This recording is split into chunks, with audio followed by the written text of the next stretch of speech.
Yoga mats in your meatball sub? Horses in your hamburger? Full-blown Szechuan riots? These are the scandals that shook the fast food world to the core. In 1998, McDonald's launched its modestly mediocre Szechuan sauce. This condiment would have disappeared into the history books as a footnote or less if it wasn't for a surprise cameo on Rick and Morty. And it's delicious, and then they got rid of it, and now it's gone. This is the only place we're gonna be able to try it. It's in my memory. Rick, you're doing this bit while your brain is melting. Okay, all right. In 2017, the adult animated series revived Szechuan sauce, skyrocketing it to meteoric fame and prompting McDonald's to re-release it to fans hungry for a slice of pop culture lore. Unfortunately for Mickey D's, that's not exactly what happened. Rick and Morty fans mobbed several McDonald's locations, creating massive queues and sauce shortages throughout the country. Some people even called the cops over the whole debacle. The re-released Szechuan sauce, a companion item for the chain's buttermilk crispy tenders, wasn't even available at all locations, and the whole botched promo infuriated hordes of people, but it didn't stop McDonald's from doing it all again. The company re-released Szechuan sauce in early 2022. Burger King consumers across the pond faced an unexpected and frankly nasty surprise back in 2013 when it was revealed that the chain's British and Irish Whoppers had a different meat profile than they expected. Specifically, these flame-grilled favorites contained horse meat. While Burger King emphasized that the quality of the food wasn't an issue, public outcry nevertheless followed since horses are not traditionally consumed in that part of the world. The scandal eventually reached a fever pitch, forcing Burger King to respond and fess up to the fact that customers may have been chowing down on Mr. Ed at their local chain. While Burger King admitted that horse DNA was in some of its patties, it downplayed the horsey flavor as only being present at trace levels. Unfortunately, the situation wasn't just limited to Britain and Ireland. Polish meat suppliers later came under fire as the faux full beef burgers were traced back to a company in that country. To be fair to Burger King, Horsegate affected more than just one fast food chain. The meat also found its way to big box grocery stores, bringing to light a severe lack of transparency in the entire supply chain. Back in the sepia-tinged days of yesteryear, McDonald's made its fries in tallow, an economical and flavor-forward choice that lent them a nuanced, robust, and beefy flavor. McDonald's stopped preparing its fries in animal fat in the 1980s. After that, they just didn't have the zing and flavor of the originals, specifically when it came to texture. Plus, there were no profound health benefits to swapping out the tallow for hydrogenated vegetable oil. Although beef-flavored fries might sound delicious to some, they have courted considerable controversy among vegetarians who thought they were munching on the popular side guilt and cruelty-free. While McDonald's doesn't go full-on tallow anymore, there's still a touch of beefiness in the oil, perhaps to lend the fries that nuanced flavor of the past. So, if you are a vegetarian in the United States and don't want to risk consuming beef, you might have to leave the fries alone. Meanwhile, vegetarians in regions like India can feast freely on totally meatless fries. In 2015, Burger King customers got a spooky bathroom-related scare after eating the chain's Halloween Whoppers. Right? Doesn't even look real. There haven't been many compliments, I'll say that. According to Twitter users who posted under the somewhat revealing hashtag #GreenPoop, the burgers made your bowel movements bright green. This hilarious and surely unintentional side effect made the new menu item trend for all the wrong reasons. The side effect wasn't inherently dangerous, however. It was more of a strange bodily reaction to the burger's jet black bun. The bread's inky color comes from several dyes, and the bathroom byproduct might have been the result of blue coloring and bile or a combination of yellow and blue tints. And while people might laugh in hindsight, this wasn't much of a laughing matter to the first customers who ate the Halloween Whopper and wondered if they would have to spend the night in the ER. Overall, it was an unexpected and bizarre trick tucked into this Halloween treat. In 2011, law firm Beasley Allen took aim at Tex-Mex titan Taco Bell by demanding to see the exact ingredients of the meats the company was using. Taco Bell emerged victorious from the scandal, but not before it had to endure a class-action lawsuit at the hands of Beasley Allen and prove that its beef was legitimately beefy. The whole ordeal started over Yum Brand's ground beef, the primary component of the chain's popular menu items, with the law firm alleging that it was more filler than beef. As it turned out, the meat only had a 35% beefy base, with the rest made up of preservatives, oats, soy, and water. At the behest of Amanda Obney, a Californian who wanted Taco Bell to fess up to the fillers, Beasley Allen sued the chain for false advertising. Unfortunately for Obney and the law firm, the case didn't quite go their way. In fact, the lawsuit never saw the inside of a courtroom and was quickly dropped. There is a bevy of possible reasons for this, but it all seems more enigmatic than the beef in your Taco Bell burrito.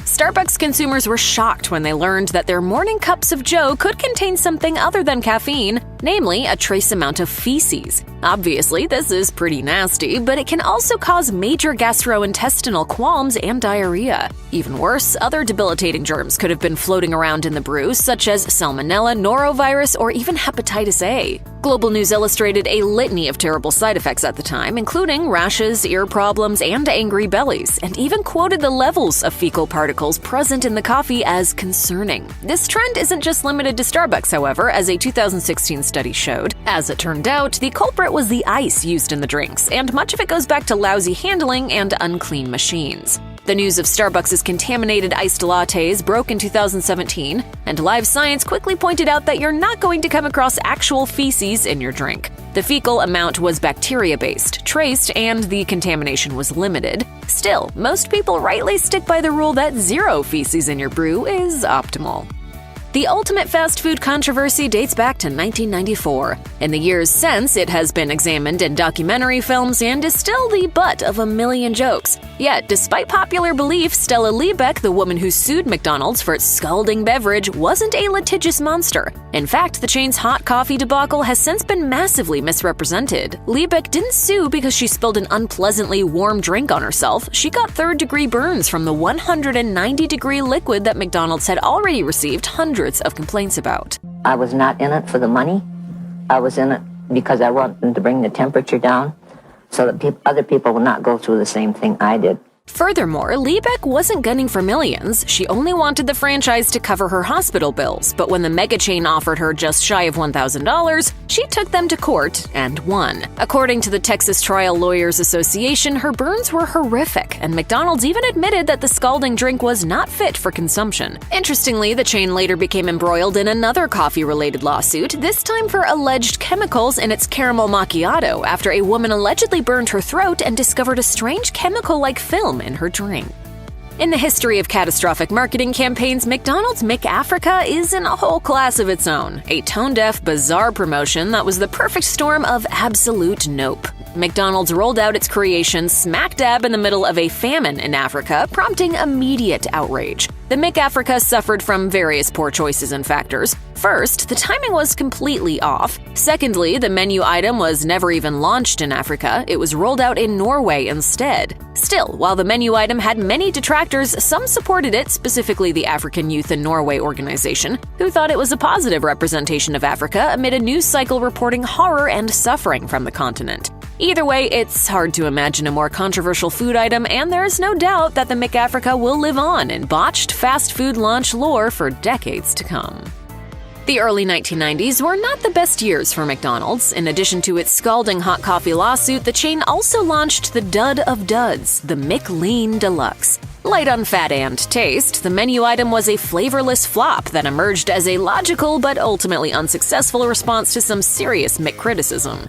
The McLean Deluxe came hot on the heels of claims that McDonald's was contributing to an unhealthy eating culture.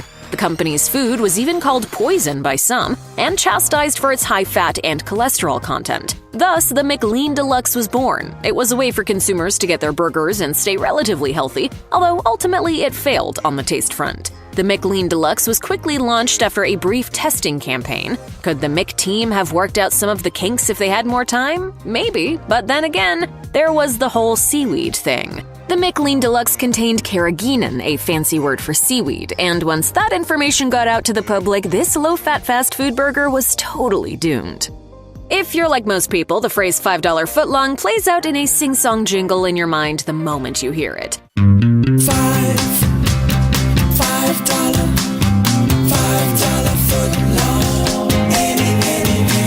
But while Subway might have enjoyed a stellar advertising campaign, their actual product was a flop. The year was 2013, and $5 footlongs were all the rage, but as it turned out, the Sammys came up short size-wise. Although the word footlong is right there in the name, Subway's token $5 subs were actually 11 inches of overpromise and underdeliver, and the franchise only dumped napalm on the fire with its response. According to the chain, the term footlong was just the sandwich's name and was not meant to represent any true measurement in real life. Then it blamed its overseas franchises and the metric system. Fans were quick to point out the utter hypocrisy, referencing a 2008 commercial in which the sub's lengths had been frequently referenced.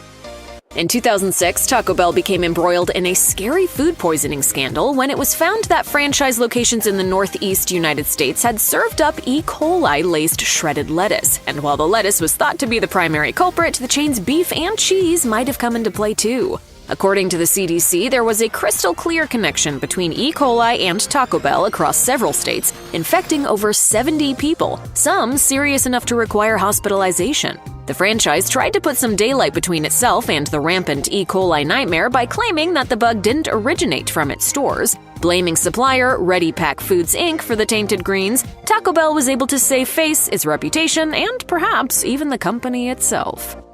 What do your 8 a.m. yin yoga class and a meatball sub have in common? In 2014, the answer could have been your yoga mat. Unfortunately, it turned out that Subway's seemingly fresh bread included an unwelcome ingredient. Azodicarbonamide is known for giving bread its texture and yoga mats their springy feel. Predictably, this scandal blew up once people were confronted by the nauseating visual of chowing down on a workout accessory. Although Subway was the only chain called out on this, the additive was found in a startling amount of fast food. Companies such as Wendy's, Jack in the Box, McDonald's, Chick-fil-A, Arby's, and Burger King all used azodicarbonamide in their bread products from time to time. In fact, this ingredient is actually FDA approved. More than anything, the sneaky yoga mat additive is just one example of how we might just want to enjoy our fast food rather than know exactly what goes into it.